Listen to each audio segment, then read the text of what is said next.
சில நாட்களுக்கு பின்பு அவர் மறுபடியும் கப்பர்நகூமுக்கு போனார்.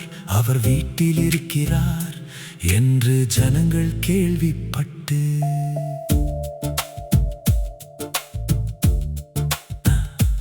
உடனே வாசலுக்கு முன்னும் நிற்க இடம் போதாதபடிக்கு அநேகர் கூடி வந்தார்கள்.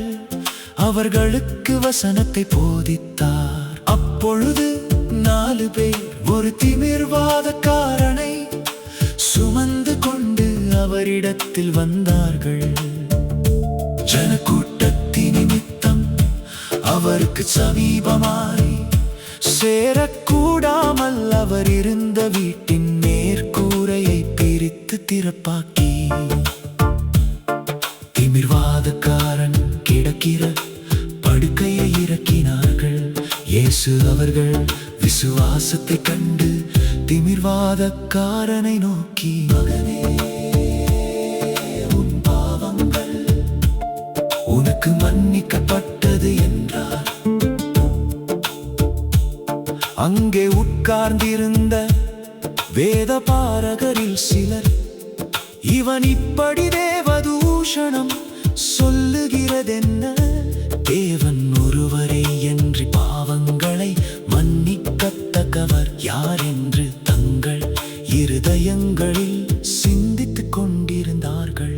அவர்கள் தங்களுக்குள்ளே இப்படி சிந்திக்கிறார்கள் என்று இயேசு உடனே தம்முடைய ஆவியில் அறிந்து அவர்களை நோக்கி, நீங்கள் உங்கள் இருதயங்களில் இப்படி சிந்திக்கிறதென்ன? உன் பாவங்கள் உனக்கு மன்னிக்கப்பட்டதென்று சொல்வதோ, எழுந்து உன் படுக்கையை எடுத்து கொண்டு நடவென்று சொல்வதோ எது எளிது? பூமியிலே பாவங்களை மன்னிக்க மனுஷகுமாரனுக்கு அதிகாரம் உண்டென்பதை நீங்கள் அறிய வேண்டும் என்று சொல்லி திமிர்வாதக்காரனை நோக்கி, நீ எழுந்து உன் படுக்கையை எடுத்துக்கொண்டு உன் வீட்டுக்கு போ என்று உனக்கு சொல்லுகிறேன் என்றார். உடனே அவன் எழுந்து தன் படுக்கையை எடுத்துக்கொண்டு எல்லாருக்கும் முன்பாக போனான். அப்பொழுது எல்லாரும் ஆச்சரியப்பட்டு, நாம் ஒரு காலம் இப்படி கண்டதில்லை என்று சொல்லி தேவனை மகிமைப்படுத்தினார்கள். அவர் மறுபடியும் புறப்பட்டு கடல் அருகே போனார். அப்பொழுது ஜனங்கள் எல்லாரும் அவரிடத்தில் வந்தார்கள். அவர்களுக்கு போதகம் பண்ணினார். அவர் நடந்து போகையில் அன்பேயுவின் குமாரனாகிய லேவியாய திரையில் உட்கார்ந்திருக்கிறதை கண்டு, எனக்கு பின் சென்று வா என்றார். அவன் எழுந்து அவருக்கு பின் சென்றார்.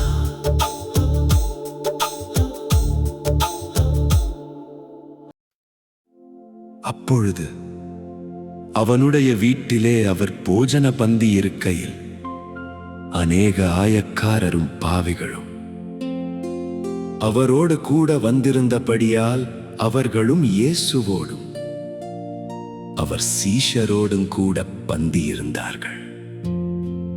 அவர் ஆயக்காரோடும் பாவிகளோடும் போஜனம் பண்ணுகிறதை வேதபாரகரும் பரிசேயரும் கண்டு அவருடைய சீஷரை நோக்கி, அவர் ஆயக்காரரோடும் பாவிகளோடும் போஜனபானம் பண்ணுகிறதென்னவென்று கேட்டார்கள். இயேசு அதை கேட்டு, பிணியாளிகளுக்கு வைத்தியன் வேண்டியதே அல்லாமல் சுகமுள்ளவர்களுக்கு வேண்டியதில்லை. நீதிமான்களை அல்ல, பாவிகளையே மனந்திரும்புகிறதற்கு அழைக்க வந்தேன் என்றார்.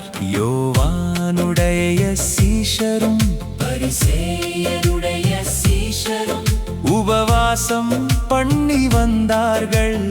அவர்கள் அவரிடத்தில் வந்து யோவானுடைய சீஷரும் பரிசேயருடைய சீஷரும் உபவாசிக்கிறார்களே, உம்முடைய சீஷர் உபவாசியாமல் இருப்பதென்னவென்று கேட்டார்கள்.